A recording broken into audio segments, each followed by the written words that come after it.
Hey, hey, hey, thanks for joining me today as we are wrapping up talking about minimalism. So, we've been chatting about this for a couple of weeks now, and we started off by defining it. And we're going to start off today kind of by reviewing that definition. And that is just that minimalism is a tool. Okay, it's a tool that we use to rid ourselves of life's excess in favor of focusing on what's most important to you in your life, right? So we started off with, establishing that definition. What is minimalism? And we've talked a lot. I've shared with you how I want you to think of minimalism outside of the extremes that we so often think of when we're talking about organization, and especially when minimalism is involved. If you're like me in the past, if somebody brought up talking about minimalism or asked if I was a minimalist, I was like, oh no, no, because I had this picture in my mind, and maybe you had that same picture in your mind of minimalism, meaning that I didn't really own anything, right? That I lived in a very stark, plain environment. Now, if you come in my home, you might look around and think, well, you don't have a ton of decor. I do like to keep things minimal. But one thing I've been stressing to you is that minimalism, and this is something I had to come to realize over the years too, minimalism exists on a continuum. It's not a black and white. It's not about extremes. Yes, you can be, a really intense minimalist. You could whittle down your belongings, the things that you own, that you choose to manage day in and day out, to be simply the most essential items possible. Absolutely, you could do that. But you can also be a minimalist and just look at how minimalism works for you to, as we defined it, help remove that excess from your life. And that helps you then to focus in on some of those minimalistic principles that we talked about in the last episode. That idea of simplicity, bringing simplicity to your life. And what do we know about bringing simplicity to your life?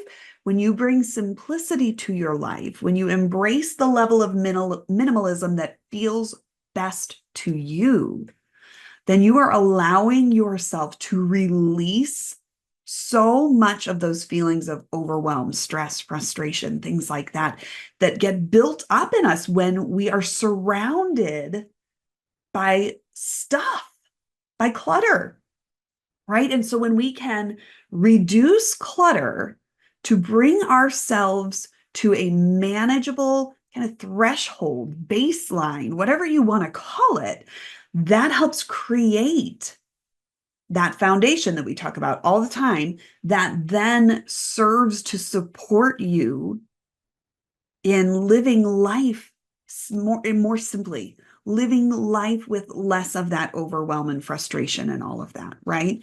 Another one of the principles we talked about last time was that idea of choosing quality over quantity, right? It's not about having more things, it's about having the right things. Okay, quality doesn't also have to mean a real expensive thing. It's having the right things, right? That are essential and that help you to focus on what's most important in your life, right?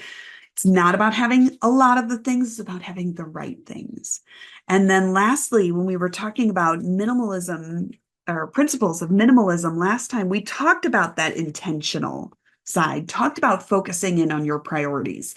And as always, I want to bring that focus back to your priorities and knowing those and helping you understand truly how crucial it is for you to take the time to figure out what that means for you. What are your priorities? What is most important to you? And you may have some things that are absolutely like, these are my top priorities. But then these things are also important to me too. That's great to know. It's great to know where on the continuum that priority lies, because just like minimalism and the principles that come along with it has this continuum, so can your priorities.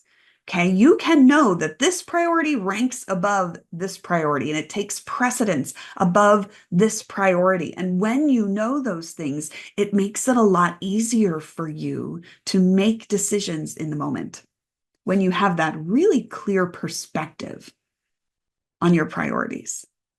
Maybe we need to do a future episode and just really talk about some ways to figure out your priorities. Let's think about that. If that's something that would be helpful to you, definitely give me a shout.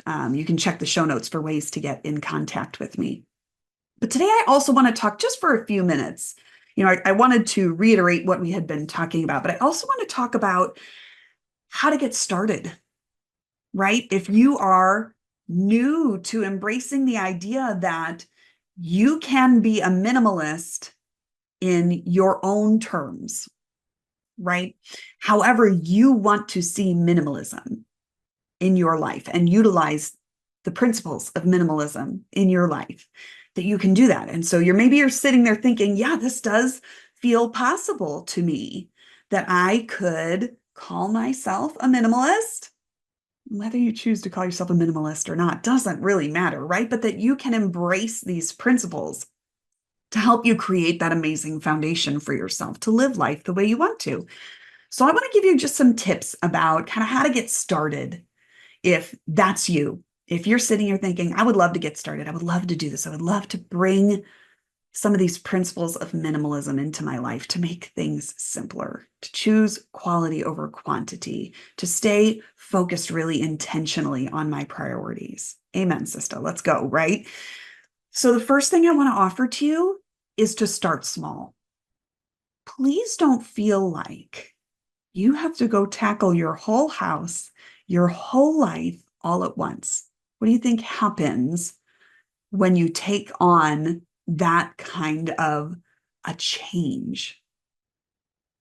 It tends to backfire, right? We tend to get overwhelmed. We actually bring more feelings of overwhelm and frustration and stress into our lives, when really what we were trying to do, the purpose of all this, is to reduce those things. And so I want you to be a little bit guarded about that and not just be diving in head first and getting in over your head. Okay. So start small. Take a look around. Ultimately, you get to choose if there is a certain space or a certain area, kind of category thing of your life that you feel like would be most impactful for you. Start there, but keep yourself focused there. Here's where that intentionality can get really important.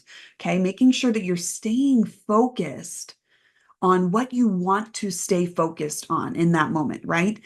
And so from there, you can also look at, if you're not sure where to start, if something isn't jumping out at you, then I encourage you to look around at spaces and maybe make a list of different spaces or areas where you feel like you would like to embrace some of those principles of minimalism and be able to incorporate some of that to, help you feel better about how you operate in that space, right? So once you make that list, if nothing really jumps out at you from that list, then I want you to look at those spaces on your list. And I want you to think about which one of these spaces is not going to have a lot of sentimental type items in it. Which of these spaces on my list, or categories on my list, whatever it may be, will have the least number of sentimental items in it? The reason I kind of call out those sentimental items is because we can have a harder time making decisions about items that carry a lot of meaning for us. And so sometimes What serves us the best is to start in an area where we're not going to be faced with a lot of those sentimental items. We're not going to be faced with a lot of those harder decisions. And so when you can tackle an area of your life where the decisions feel easier, it allows you an opportunity to get more practice with making those kinds of decisions before you move yourself into an area where you are having to make more decisions on sentimental items, items that carry a lot of meaning for you.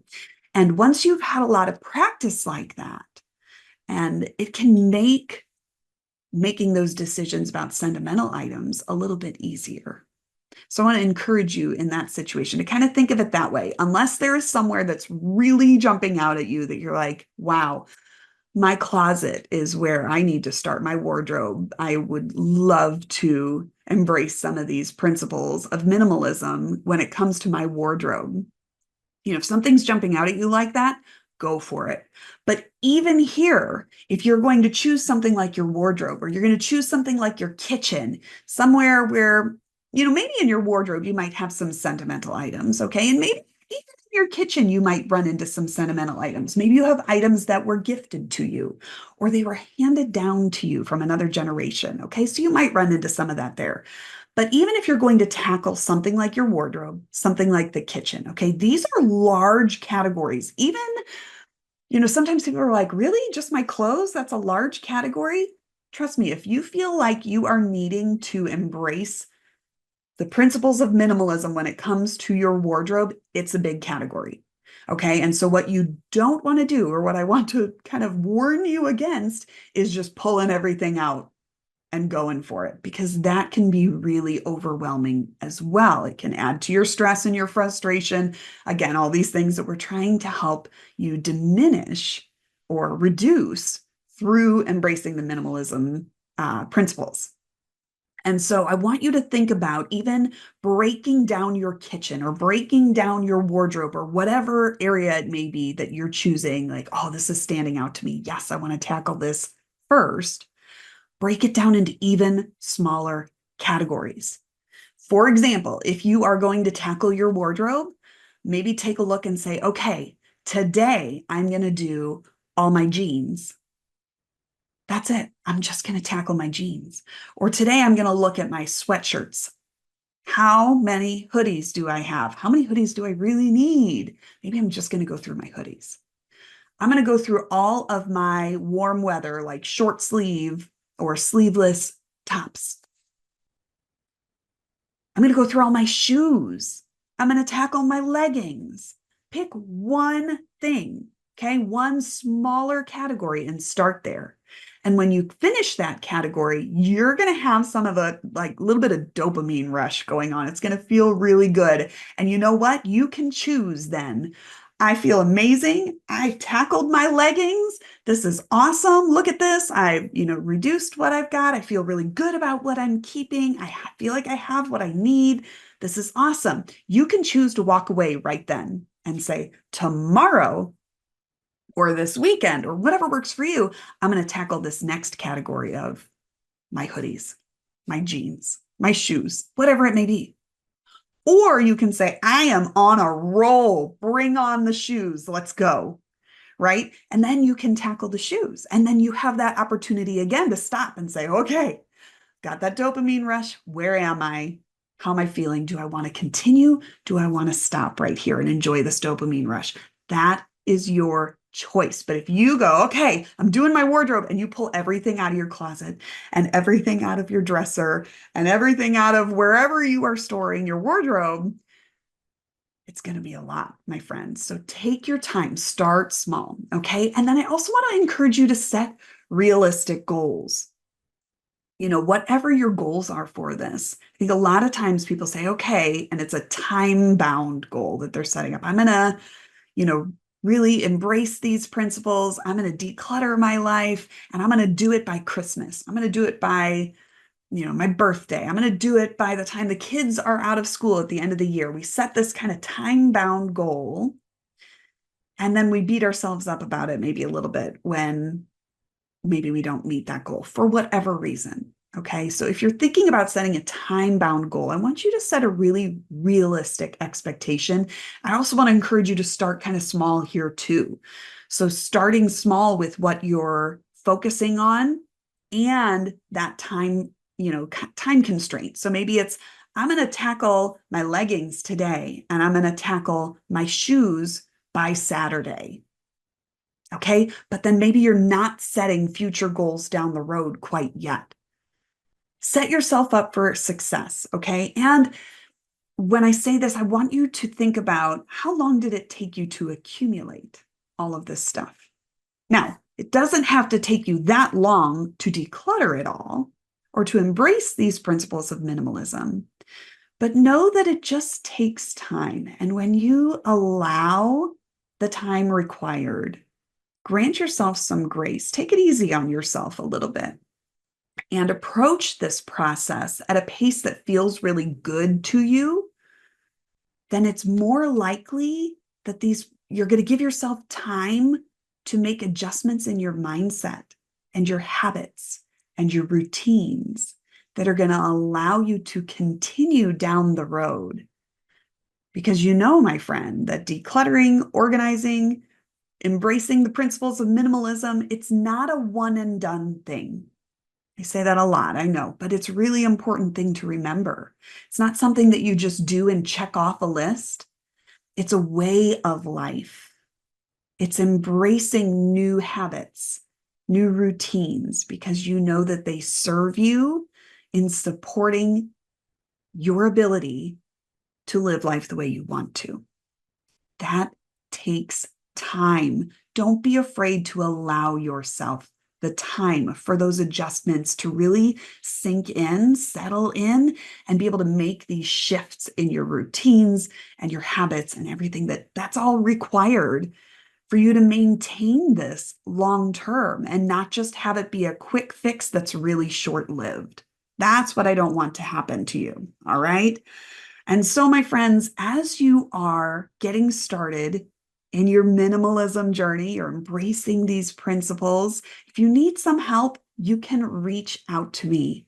Please check the show notes. You can find ways to get in touch with me. Reach out to me. Let me know how I can support you because, as always, I'm here to help you live life organized from all angles. And hey, before I let you go, and before we step off this soapbox of minimalism and how beneficial it can be for you, I just want to remind you of your opportunity. If you would be so kind to take just a moment to leave a review of this podcast. If you love this podcast, your reviews help it be more visible to others. And so I would love your partnership in helping to share this message that's going to help others declutter and organize their lives and build that amazing foundation, just like you are, just like I am, to be able to live life the way we truly desire to live it.